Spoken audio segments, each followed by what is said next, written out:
Bonjour, madame. Bonjour, Monsieur Ryder.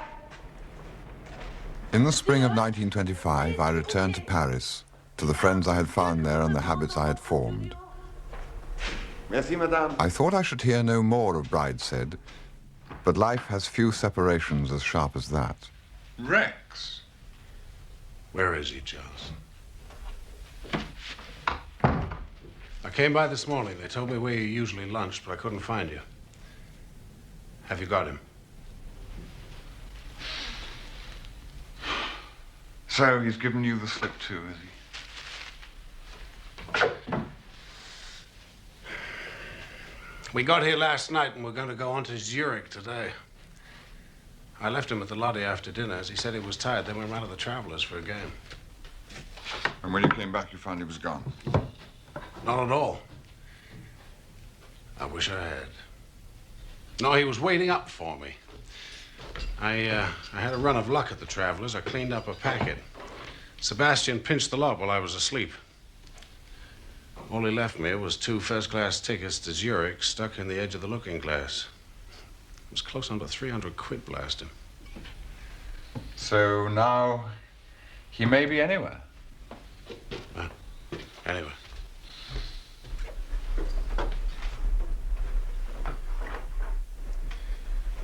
You're not hiding him by any chance? My dealings with that family are over. I think mine are just beginning. I've got a lot to talk to you about, but I promised this chap I'd give him his revenge back at the Travelers. Will you dine with me? Yes, where? I usually go to Ciro's. Why not Payard's? Never heard of it. I'm paying, you know. I know you are. I'll order the dinner. Oh, see? What's the name of that place again? I'll write it down for you. It was not expensive to live in France then. It was very seldom, however, that I had an opportunity for a dinner like this. And if I had to spend an evening with Rex, it should at any rate be in my own way.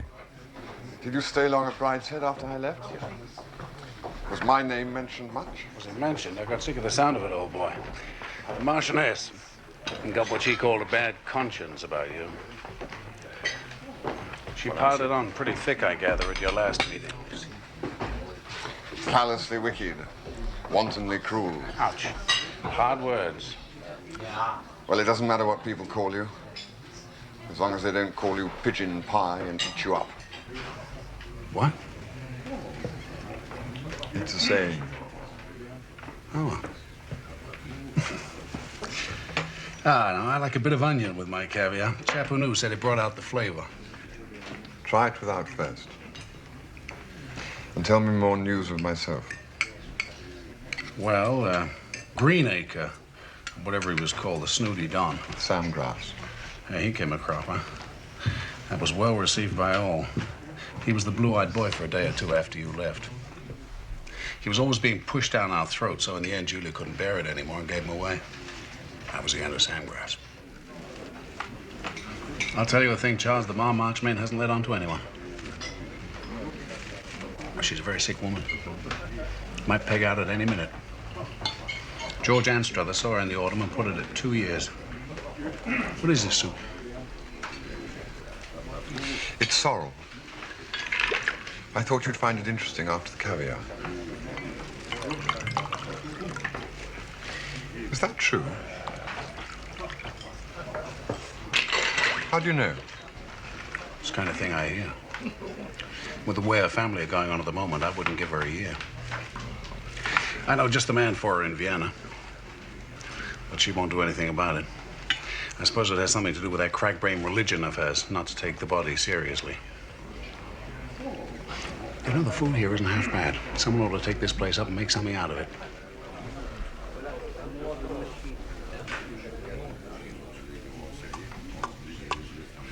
I'll tell you another thing. They're in for a jolt financially if they don't look out. I thought they were enormously rich. They're rich in the way that people are who just let their money sit quiet.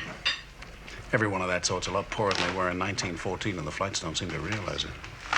Hey, look at the way they live. I closed my mind to him as best I could, and gave myself to the food before me.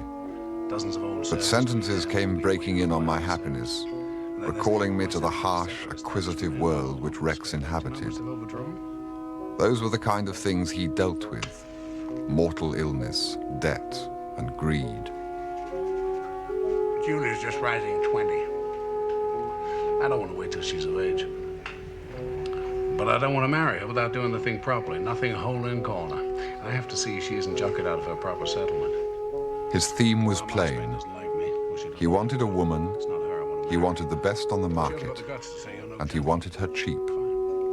I've got to the time when notoriety has done its bit. I need setting up solidly, you know. St. Margaret's, Westminster, whatever Catholics have. Royalty. The Prime Minister being photographed going into the church. So, as the Marchioness won't play ball, I'm off to see the old man and square things with him. Well, I gather he's likely to agree to anything that will upset her. He's at Monte Carlo at the moment. I planned to go on there after dropping Sebastian off in Zurich. That's why it's such a bloody bore having lost him. Now, brandy is one of the things I do know a bit about. Now, this color is too pale, and I can't taste it in this thimble. Waiter. Garçon.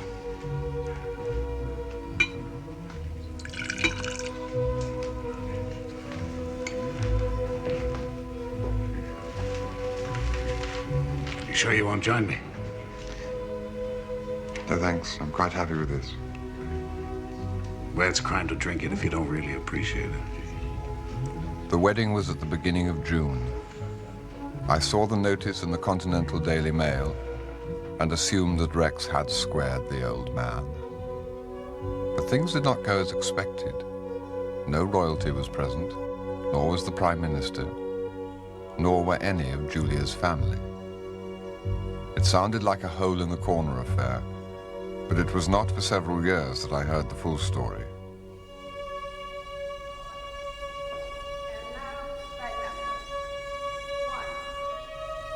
It is time to speak of Julia, who till now has played an intermittent and somewhat enigmatic part in Sebastian's drama. It was thus she appeared to me at the time, and I to her. But as Sebastian in his sharp decline seemed daily to fade and crumble, so much more did Julia stand out clear and firm. When I first met her, when she met me in the station yard and drove me home through the twilight that high summer of 1923, she was just 18 and fresh from her first London season. Some said it was the most brilliant season since the war and that things were getting into their stride again. Through those halcyon weeks, she darted and shone, part of the sunshine between the trees, part of the candlelight in the mirror's spectrum. She outshone by far all the girls of her age, but she knew there were grave disabilities from which she suffered. There was the scandal of her father, that slight inherited stain upon her brightness that seemed deepened by something in her own way of life, a waywardness and willfulness, a less disciplined habit than most of her contemporaries. There was also her religion. Wherever she turned, it seemed to stand between her and her natural goal. But having been brought up a Catholic, if she renounced her religion now, she would go to hell, while Protestant girls of her acquaintance, schooled in happy ignorance, could marry eldest sons, live at peace with the world, and get to heaven before her. There could be no eldest son for Julia. Perhaps in a family of 3 or 4 boys, a Catholic might get the youngest without opposition, but younger sons who could not inherit were indelicate things, not to be much spoken of. There were, of course, Catholics themselves, but these came seldom into the little world Julia had made for herself. What was there left? That was Julia's problem after her weeks of triumph in London. I was not her man. She told me as much without a word when she accepted the cigarette from my lips.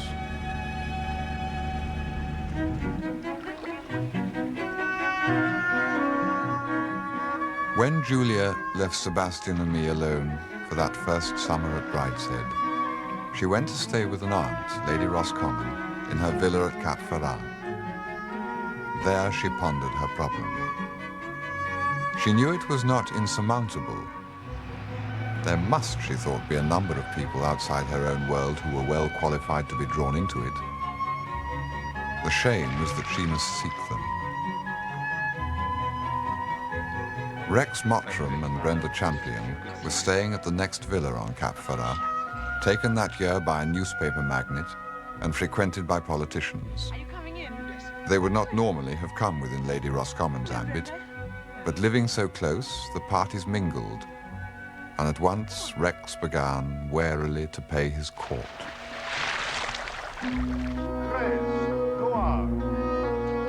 Rex's age was greatly in his favor, for among Julia's friends, young men were held to be gauche and pimply.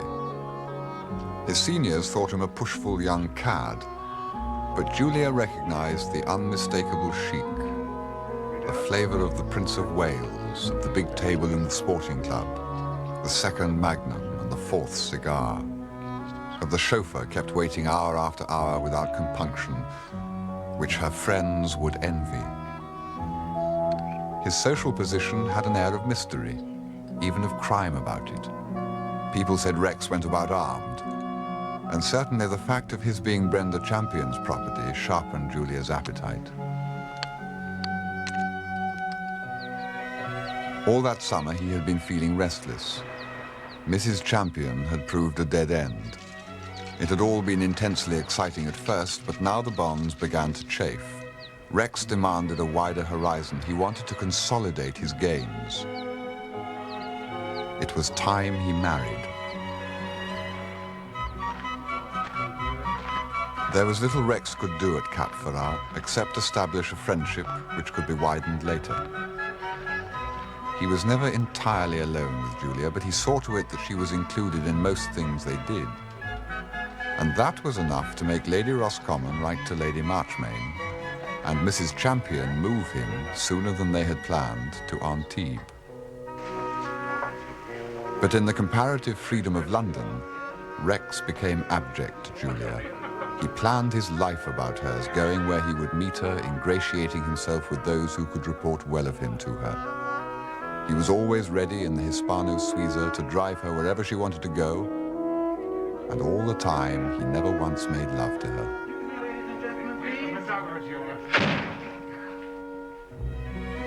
By that time at Brideshead, between Christmas and Easter, he had become indispensable. And then, without in the least expecting it, she found herself in love. This disturbing and unsought revelation came to her one evening in May, when Rex had told her he would be busy in the Commons. Driving by chance down Charles Street, she saw him leaving what she knew to be Brenda Champion's house.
Yes, my lady? Wilcox, I'm starving. Will you bring me some bread and milk? Bread and milk, is that all, my lady? Yes. Oh, and Wilcox, when Mr. Mottram telephones in the morning, whatever time it is, say I'm not to be disturbed. Very good, my lady.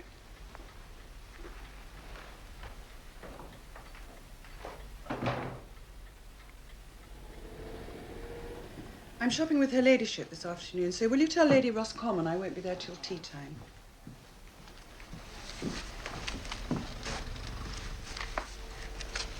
Oh, and Beddoes, tell Wilcox I'm motoring to the Chasms on Friday, so I'll need a car.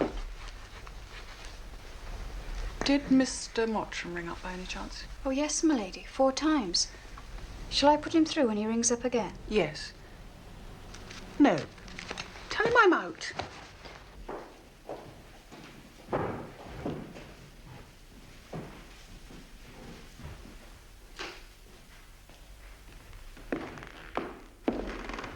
Mr. Mottram is waiting, my lady.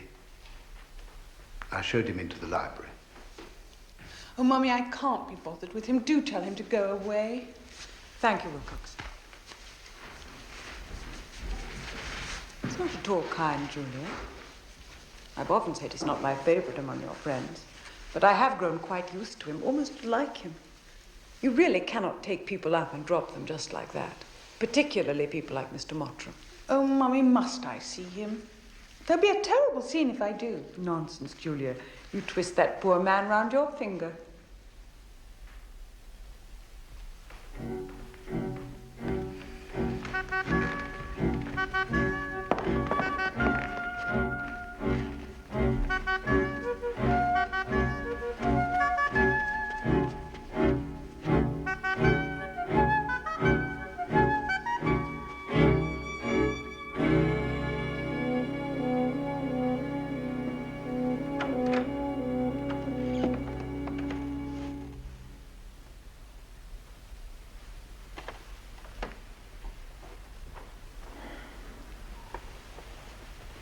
Have you been waiting long?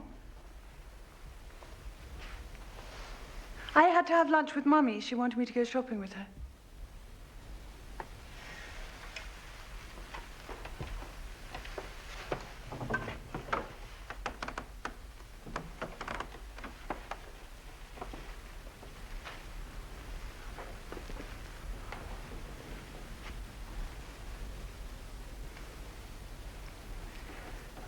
How was the house last night? Best described as dull. Did you sit late? I was home about 1:30. Why didn't you answer my calls?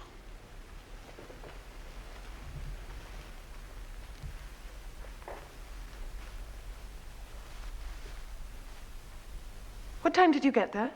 About 8:00. Maybe a bit later. I had somewhere to go first. Oh.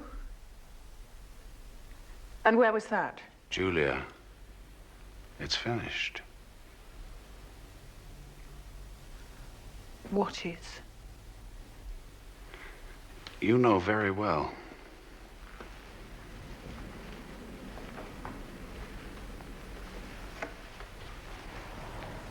She wanted me to tell her face to face.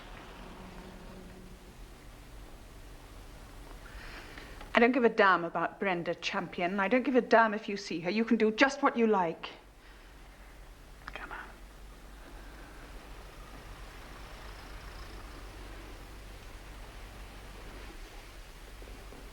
Can I? I'll never see her again. If that's what you want. So Julia came out of the library an hour later, engaged to be married. I warned you this would happen if I went in there. You did nothing of the kind. You merely said there might be a scene. I never conceived of a scene of this kind. Anyway, you do like him, Mummy. You said so. He's been very nice in a number of ways. I consider him entirely unsuitable as your husband. So will everyone. Damn everyone. We know nothing about him. Darling, the whole thing is impossible. I can't see how you could have been so foolish. Well, what right have I got otherwise to be angry with him if he goes with that horrible old woman? You make a great thing about rescuing fallen women. Well, I'm rescuing a fallen man for a change. I'm saving Rex from mortal sin. Don't be irreverent, Julia. Well, isn't it a mortal sin to sleep with Brenda Champion? Or indecent.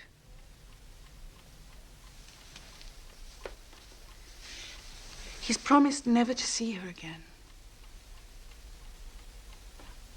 I couldn't ask him to do that unless I admitted I was in love with him, could I? Mrs. Champion's morals, thank God, are not my business. Your happiness is. If you must know, I think Mr. Mottram a kind and useful friend, but I wouldn't trust him an inch, and I'm sure he'll have very unpleasant children.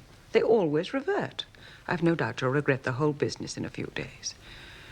Meanwhile, nothing is to be done. No one must be told anything or even allowed to suspect. You must stop lunching with him. You may see him here, of course, but nowhere in public. You'd better send him to me, and I'll have a little talk with him about it.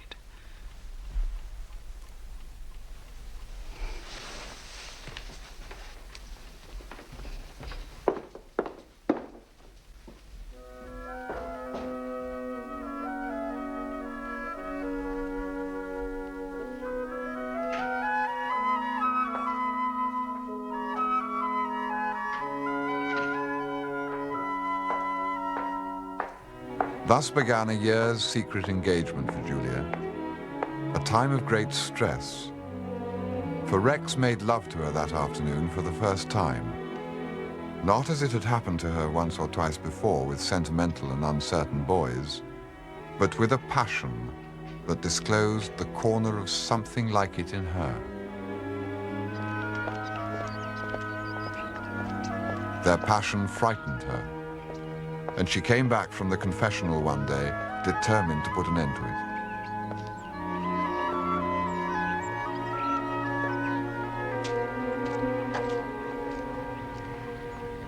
When I went to confession at school, I used to make up stories about my sins because they seemed so dull.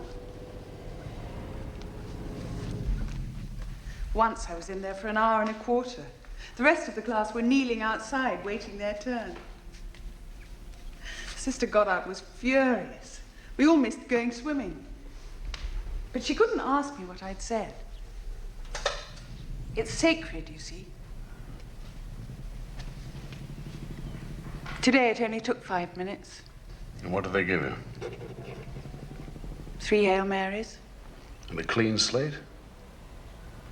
Well, that sounds very attractive to me.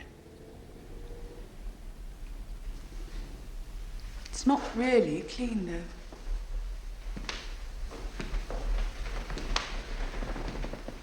To be forgiven, you have to have a good intention.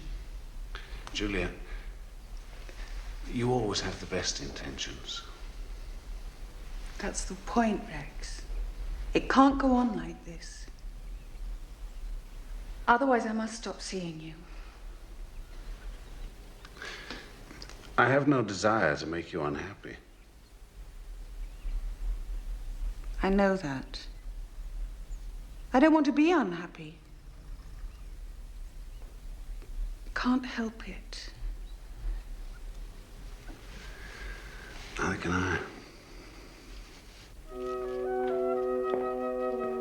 Hello, Wilcox. Good afternoon, sir. Are you well?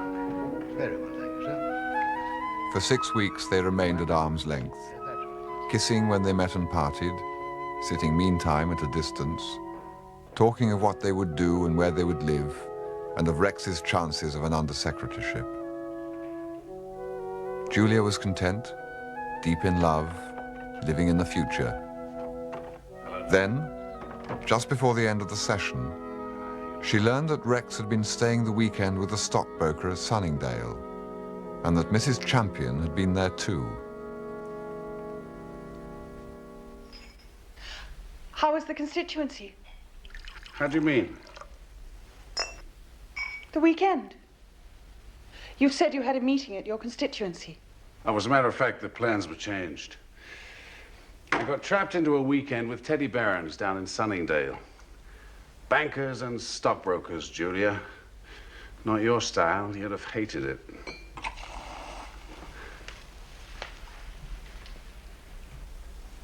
Well, how was your weekend? I missed you a lot.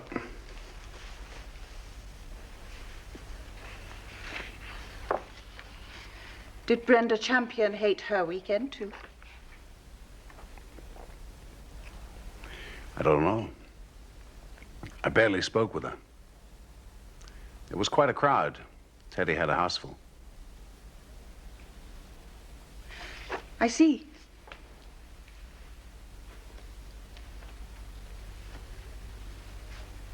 What an extraordinary coincidence.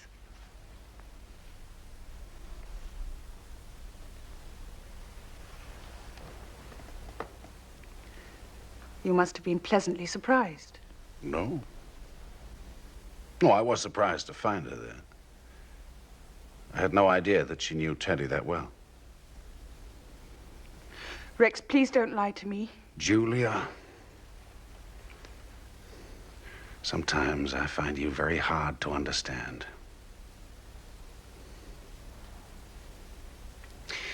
What the hell do you expect? Don't you ever try to see it my way? Now, what right have you to ask so much when you give so little?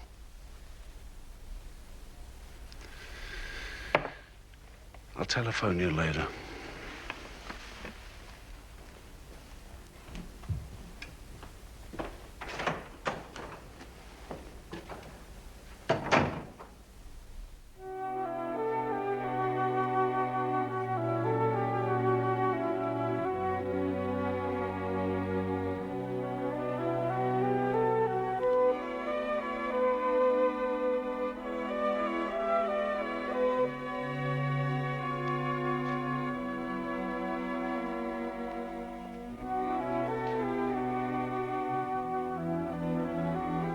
But surely, Father, it can't be wrong to commit a small sin myself in order to keep him from a far worse one.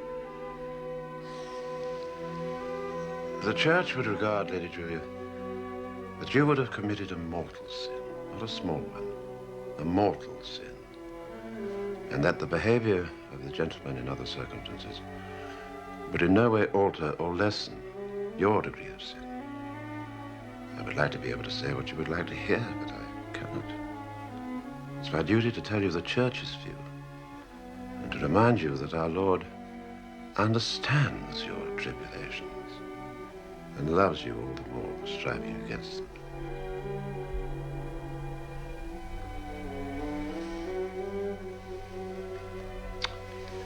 And now I think it's time to hear your confession. No, thank you. I don't think I want to today. Goodbye, Father. From that moment, she shut her mind against her religion. That Christmas, Julia refused to take Holy Communion, and Lady Marchmain found herself betrayed, first by me, then by Mr. Samgrass, in the first grey days of 1925. She decided to act. She forbade all talk of an engagement. She forbade Julia and Rex ever to meet. It was characteristic that even in this crisis, she did not think it unreasonable to put Sebastian in Rex's charge on the journey to Dr. Beretha's. And Rex, having failed her in that matter, went on to Lord Marchmain in Monte Carlo, where he completed her route. You say my brother's lost? Do you mean literally? Oh, very odd. That's right. Vanished into thin air, along with 300 quid that he took to help him on his way. Well, we shall reimburse you at once, of course. No need for that, Bridie. Are you sure you can't find him again? I understood you knew how to go about this sort of thing. This time it may be difficult. Alcoholics develop great cunning. Yes, I can see that. This will come as a very great worry for my mother. It's a bad time for her. You know she intends to take Julia abroad with her almost immediately. Well, I don't think that'll happen, Bridie. I don't understand you. My mother plans to take Julia away for most of the winter. I'm afraid she feels that it's time that your association with Julia came to an end.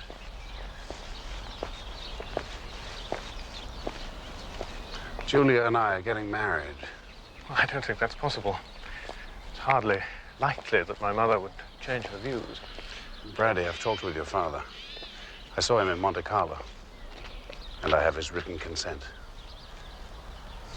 You know, he seemed delighted with the whole idea.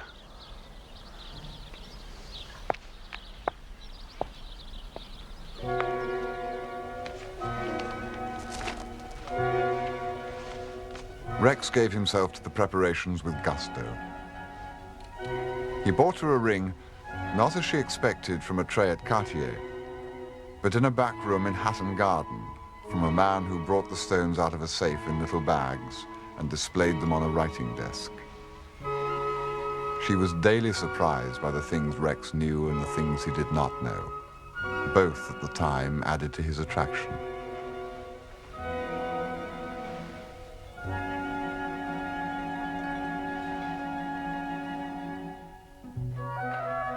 There was trouble about the marriage settlement, with which Julia refused to interest I herself. don't care what Brady says. I'm not settling up my capital. Now, what the hell do I want with trustee stock? I don't know, Don. The lawyers were in despair. Rex absolutely refused to settle any capital. See, I make money work for me. I expect 15 or 20%, and I get it. Now, it's pure waste tying up capital at 3.5. I'm sure it is, darling. I mean, these fellows act as though I were trying to rob you. They're the ones who do all the robbing. They want to rob you of 2/3 of the income that I can make for you. Doesn't matter, Rex. We've got heaps, haven't we? There's another thing your damn fool brother can't get into his head. I want a decent wedding. I went to the Bourbon Palmer wedding in Madrid. That's the sort of thing I want for you. It's one thing your church can do. It's put on a good show. You never saw anything to equal those cardinals. How many did you have here in England? Only one, darling. One. Can we hire some others from abroad? Well, Rex, a mixed marriage is usually conducted very quietly. No splash. How do you mean mixed? I'm not a nigger or anything. No, darling. Between a Catholic and a Protestant. Oh, if that's all, it's soon unmixed. I'll become a Catholic. How does one go about it? Belgrave Square, please. Lady Marchmain was dismayed and perplexed by this new development. It brought back memories of her own courtship and another conversion. Rex, I wonder if you realize how big a thing you're taking on in the faith. It would be a very wicked step to take without believing sincerely. Lady Marchmain, I don't pretend to be a very devout man. And I'm not much of a theologian. I do know it's a bad plan to have two religions in one house, and a man does need religion. If your church is good enough for Julia, then it's good enough for me. Very well, I'll see about having you instructed. Lady Marchmain, I haven't time, and instruction will be wasted on me. Just give me the form. I'll sign on the dotted line. It usually takes some months. Often a lifetime. Well, I'm a quick learner. Try me.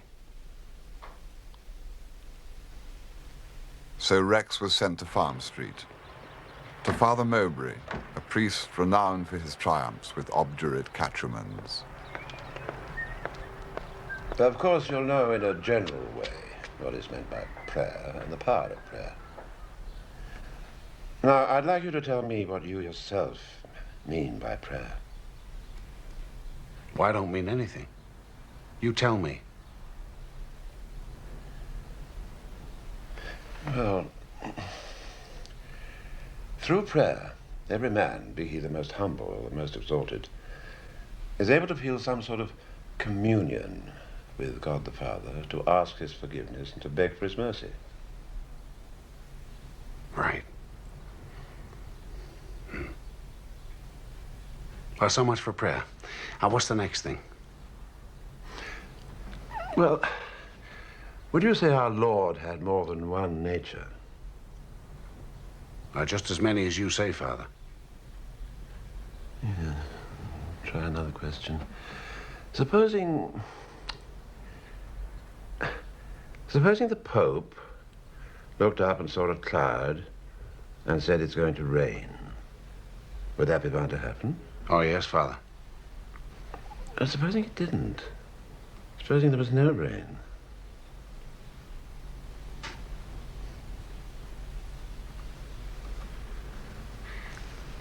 I suppose it'd be sort of raining spiritually, only we were too sinful to see it.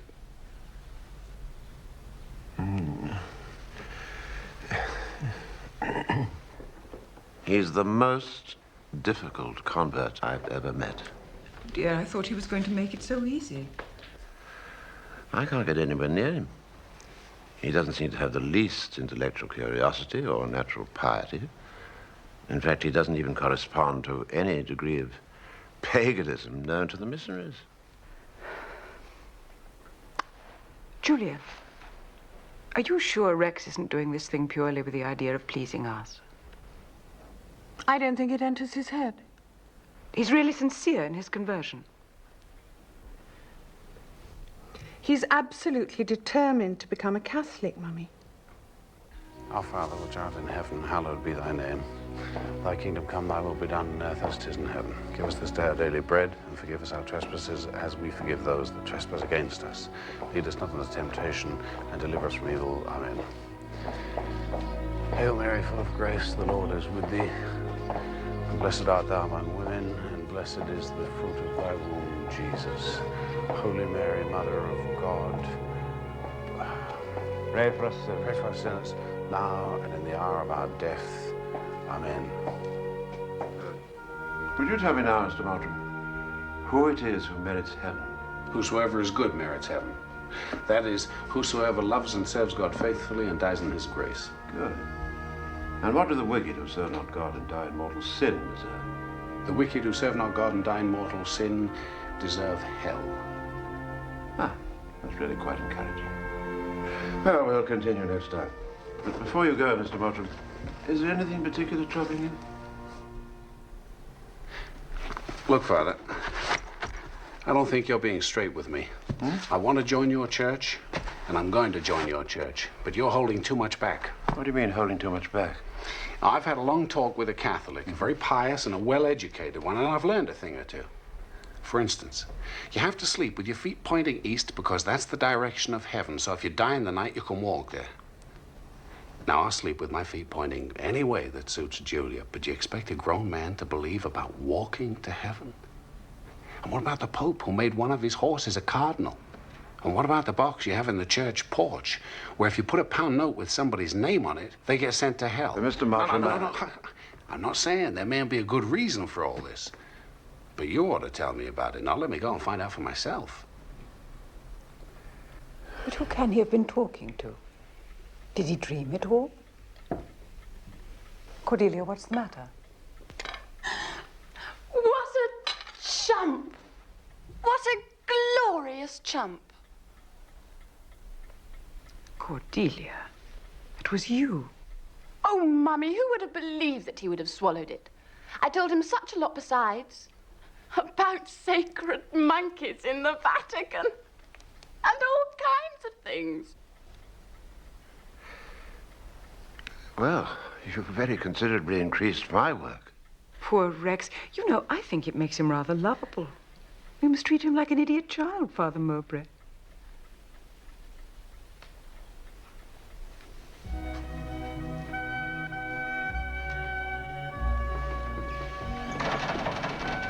I'm no expert, but this looks good. Mr. and Mrs. and Miss Pemble Garthwaite, one afternoon tea set. Oh, sorry.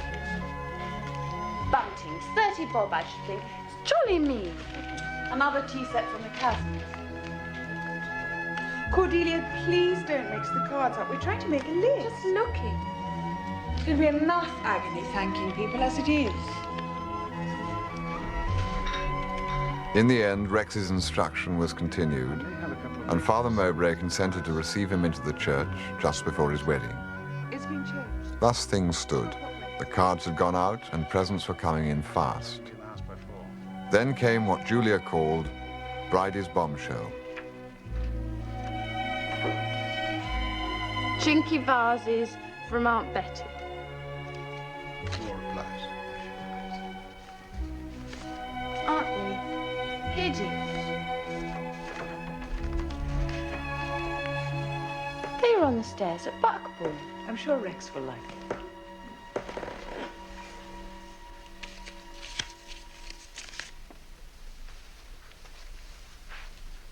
You'd better pack all this stuff up again. Bridie, what do you mean? Only that the wedding's off.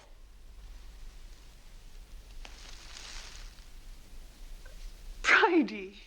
I thought I'd better make some investigations into my prospective brother-in-law, as no one else seemed interested. I've just got the answer. He was married in Montreal in 1915 to a Miss Sarah Evangeline Cutler, who is still living there. Rex, is this true? Sure, it's true. What about it? What about it? What about it, you say? Have you taken leave of your senses? Are you quite mad? Whoa. Steady, Bridie. You'd better explain, Rex. Well, I don't know why you're all looking so head up. I mean, she isn't a thing to me. I was just a kid. It's the sort of mistake anyone could make. You think that, do you?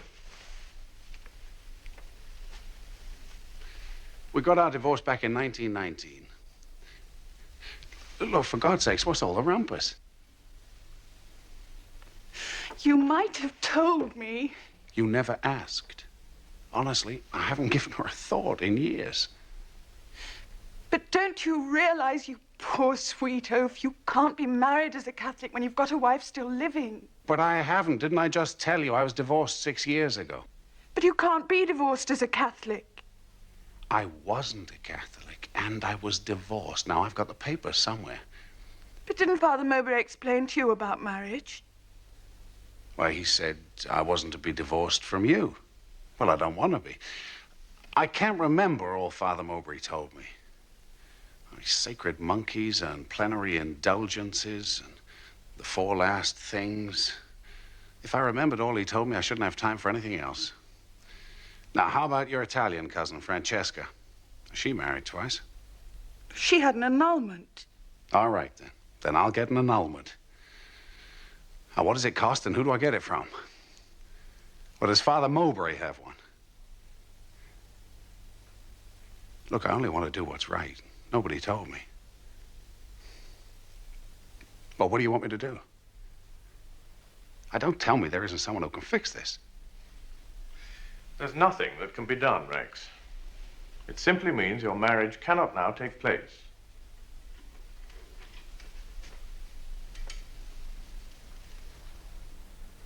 I'm sorry from everyone's point of view that this has come so suddenly. You should have told us yourself.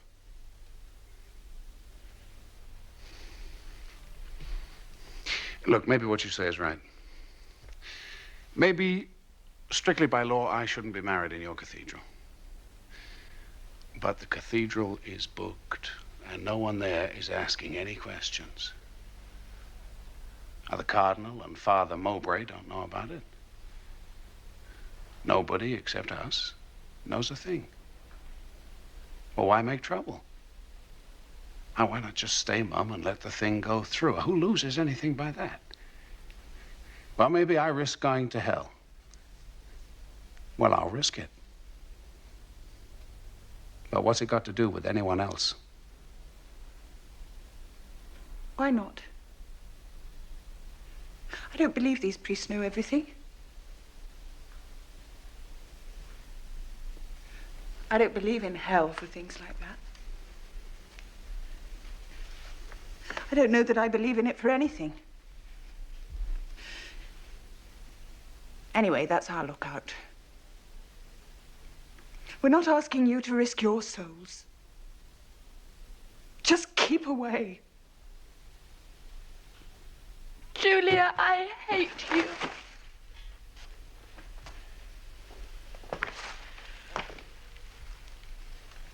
I think we're all very tired.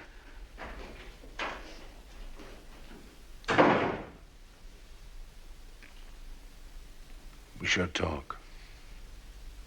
If there is anything more to say, I suggest we discuss it later.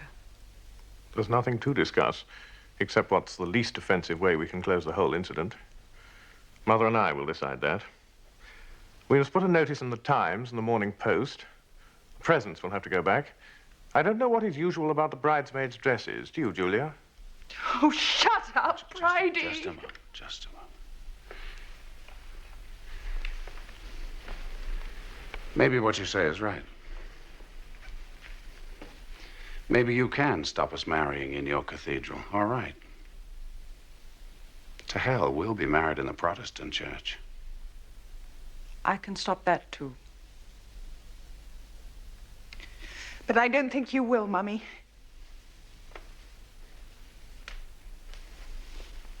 You see, I've been Rex's mistress for some time now, and I shall go on being married or not.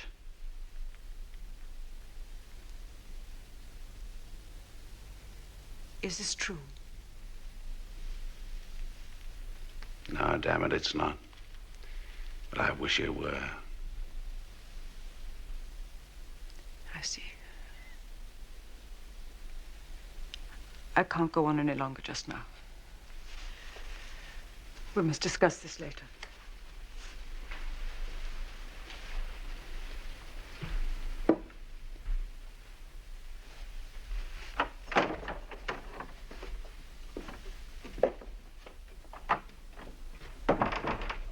What on earth made you tell your mother that? That's exactly what Rex wanted to know.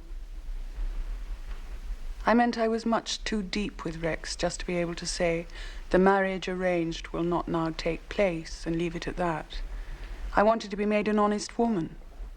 I've been wanting it ever since, come to think of it. So the talks went on and on. Poor Mummy. In the middle of it, Rex just telegraphed to Papa, Julia and I prefer wedding ceremony take place by Protestant rites. Have you any objection? He answered, delighted.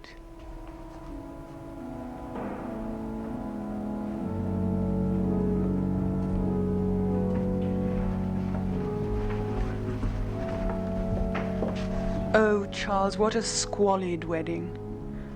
The Savoy Chapel was the place where divorced couples got married in those days. A poky little place, not at all what Rex had intended. I wanted just to slip into a registry office one morning and get the thing over with a couple of charwomen as witnesses. But nothing else would do, but Rex had to have bridesmaids and orange blossom and the wedding march. It was gruesome. Poor Mummy behaved like a martyr and insisted on my having her lace in spite of everything. Well, she more or less had to. The dress had been planned round it.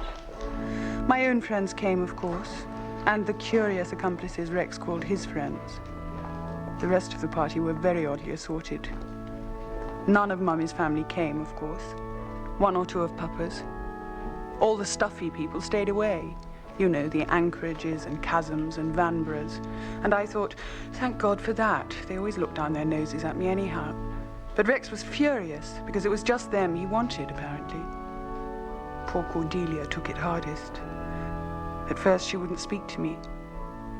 Then, on the morning of the wedding, she came bursting in before I was up, straight from Farm Street, in floods of tears, begged me not to marry, then hugged me, gave me a dear little brooch she'd bought, and said she prayed I'd always be happy.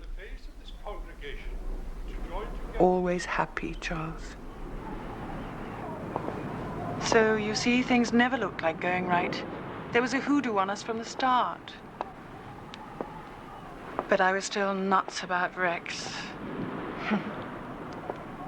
Funny to think of, isn't it? You know, Father Mowbray saw the truth about Rex at once, that it took me a year of marriage to see. He simply wasn't all there. He wasn't a complete human being at all. He was a tiny bit of one, unnaturally developed. Something in a bottle, an organ, kept in a laboratory.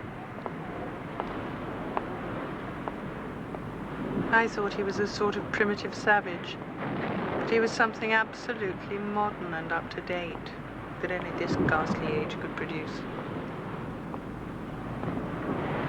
A tiny bit of a man pretending he was whole.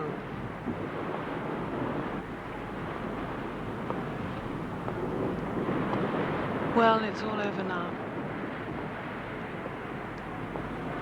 It was 10 years later that she said this to me. In a storm in the Atlantic.